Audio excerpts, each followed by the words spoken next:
और संजय, मैच देखकर ऐसा लग रहा था दिल्ली कैपिटल्स जिसने जितना शानदार प्रदर्शन किया पिछले मुकाबले में, जबरदस्त जीत दर्ज की, वो गाना याद आ रहा था। वो कौन सा गाना था, आप बता सकते हैं कि क्या से क्या हो गया? इस टाइप का एक गाना है बड़ा फेमस, तो कुछ ऐसा हो गया आज इस मुकाबले में दिल्ली कैपिटल्स के साथ। जी हाँ, और ये सब कमाल जयदेव उनडकट ने किया। पहले 6 ओवर में इतना डैमेज उन्होंने किया कि ऋषभ पंत की पारी भी उनको संभाल नहीं पाई। तो कम स्कोर है वानखेड़े स्टेडियम पे, लेकिन लगता नहीं है कि इतना जो बॉल तेजी से बल्ले पे आती है वो आखिरी 2 ओवर में भी पेस कट कर सक रहे थे सीम बोलर्स। तो रन है बोर्ड के ऊपर कम है, लेकिन रन है तो अभी राजस्थान रॉयल्स को बनाना होगा क्योंकि बॉलिंग बहुत ही शानदार रही है।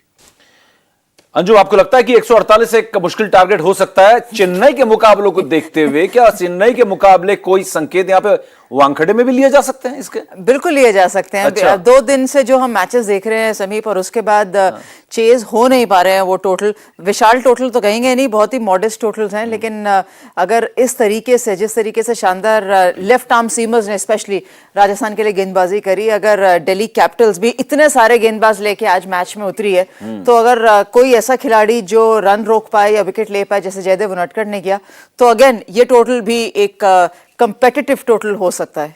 लेकिन जयदेव उनादकट की बात संजय ने भी की, आपको भी करनी पड़ेगी। शानदार गेंदबाजी की है उन्होंने, और सबसे बड़ी बात क्या है कि जयदेव उनादकट का जो बॉलिंग एनालिसिस है उसमें अगर आप देखें तो उन्होंने 4 ओवर किए और 15 रन दिए, 3 विकेट लिए, इकोनॉमी रेट 3.8 और 15 डॉट गेंदें। और जिस अंदाज में डॉट गेंदें देना तो बैट्समैन के लिए क्राइम है। आई थिंक जब शुरुआत हुई थी, एब्सोल्युटली, आई थिंक जो जिस अंदाज में वो गेंदबाजी कर रहे थे, देखिए बहुत समय बाद आज मैच खेले हैं T20 का। जितना भी आप कर लीजिए, पिछले सीजन में इन एंड आउट थे टीम से, ऐसा नहीं था कि कंसिस्टेंटली सारे मुकाबले खेले थे राजस्थान टीम के लिए। सो आते ही रिप्लेस भी कर रहे हैं एक अच्छे बड़े खिलाड़ी को, अगर आते ही ऐसा प्रदर्शन करेंगे।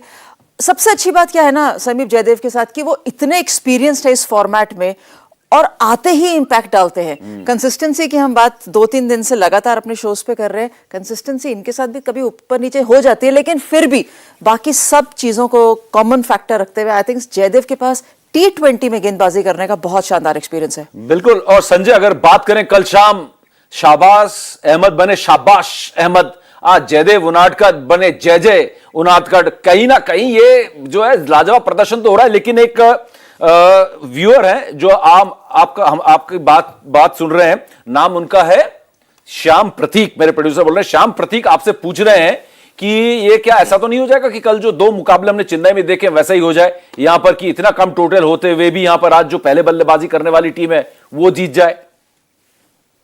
लगता तो नहीं है, क्योंकि ये वानखेड़े स्टेडियम है। चेन्नई में हमने देखा कि पिच ऐसा था कि अगर आप सेट हो गए तो सेट हो गए, लेकिन नए बल्लेबाज जब आए तो उनको बहुत मुश्किल हुआ रन चेस में पूरी तरह से उसी लय में खेलना। तो चेन्नई का पिच अलग है, ये अलग है। तो मुझे लगता है कि राजस्थान रॉयल्स को ये लक्ष्य पार करना चाहिए।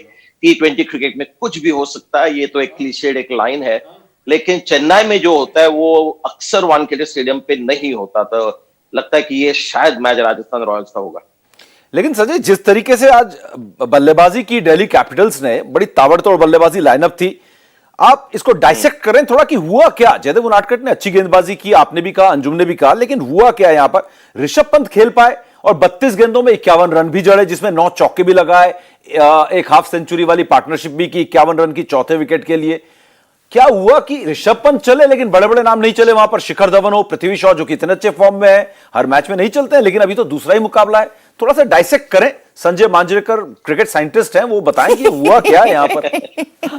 क्या क्या हूं मैं, चीफ सिलेक्टर, क्रिकेट साइंटिस्ट, जो भी हूं, बहुत कुछ बनाएंगे आपको आज लेकिन आप हैं क्रिकेट दिग्गज सबसे पहले, एक्सपर्ट है हमारे। देखिए, एक तो बहुत ही अच्छा काम जो जयदेव उनडकट ने किया, और ये आप कर सकते हैं जब आप 7:30 बजे बॉलिंग करते हैं, कि उन्होंने पेस निकाला गेंद से। जो पहली विकेट मिली शॉ की, उसपे थोड़ा सा पेस निकाला था। अजिंक्य रहाणे की जो विकेट ली उसमें पेस निकाला हुआ था। स्टॉइनिस को भी मुस्तफिजुर ने आउट किया, उसमें भी पेस निकाली हुई गेंद थी। ये शायद शाम को इतना असर नहीं करेगी।